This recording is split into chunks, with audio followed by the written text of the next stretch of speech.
કહે પુકાર કે નાટક રજૂ કરવામાં આવે છે। અરે ભાઈ, હું બરબાદ થઈ ગયો છું। મારી જમીન બંજર બની ગઈ છે। હવે હું શું કરીશ? ક્યાં જઈશ? હું મારા પરિવારને કેવી રીતે ટેકો આપીશ? અરે ભાઈ, શાંત થઈ જાઓ। આવું ફક્ત તમારી સાથે જ નથી બન્યું, આ ગામના ઘણા લોકો સાથે પણ આવું જ બન્યું છે। હું કહું છું કે આપણે આ ગામ છોડી દઈએ, ચાલો બીજે ક્યાંક જઈએ। કેવી રીતે વાત કરો છો? આ ગામ છોડીને ક્યાં જઈશું? અને આમ પણ આટલા વર્ષોથી ખેતીમાં એવી મંદી છે કે નવી જગ્યાએ સ્થાયી થવા માટે કોઈની પાસે પૈસા જ નથી। જો તમે વાત તો સારી કરી રહ્યા છો, પરંતુ આ બંજર જમીન કોણ ખરીદશે?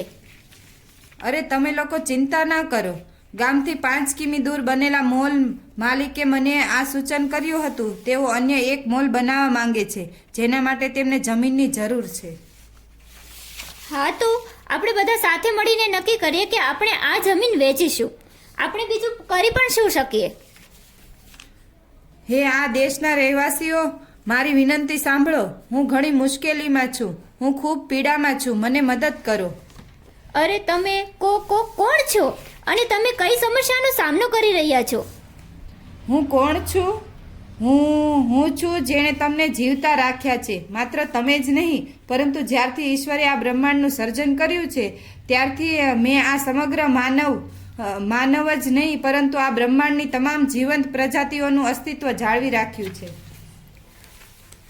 અરે આ કોયડાઓ ન કાઢો, સીધે સીધું કહો તમે કોણ છો અને અમારી પાસેથી શું ઈચ્છો છો?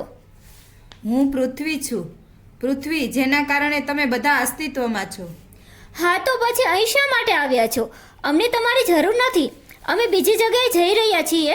તારી હાલત જોઈ છે અમે। જૂઠું બોલશો નહીં, તમે તમારી આ સ્થિતિ ઊભી કરી નથી। તમે પોતે જ એટલા ગંદા થઈ ગયા છો કે અમે તમને છોડવા મજબૂર છીએ।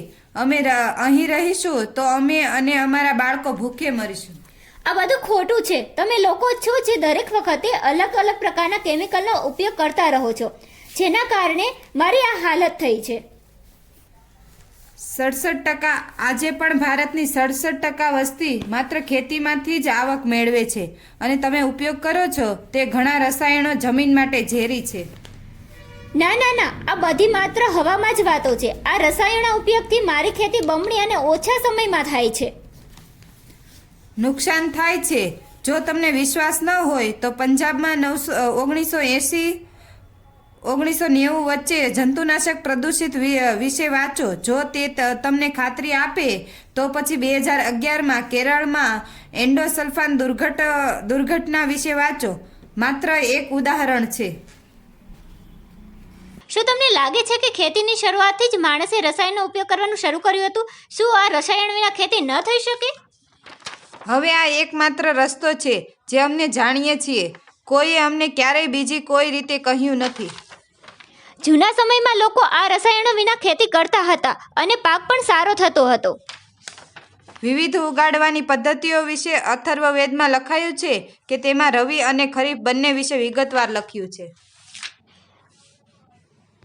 સારું, મતલબ દાદી સાચા હતા જ્યારે તેમણે કહ્યું હતું કે તેમના દાદા આ રસાયણો વિના જ ખેતી કરતા હતા અને પાક પણ સારો થતો હતો। આ રસાયણોના ઉપયોગથી મને ઘણી તકલીફ થાય છે। હવે મને અને મારી માટીને સુરક્ષિત રાખવાની જવાબદારી તમારી બધાની છે। મારી એક જ વિનંતી છે કે તમે બધા મને એટલે કે આ ધરતીને, આ દેશની માટીને બચાવો, નહીં તો આવનારી પેઢીઓ માટે કશું જ બચશે નહીં। આભાર। મિશન મંગલમ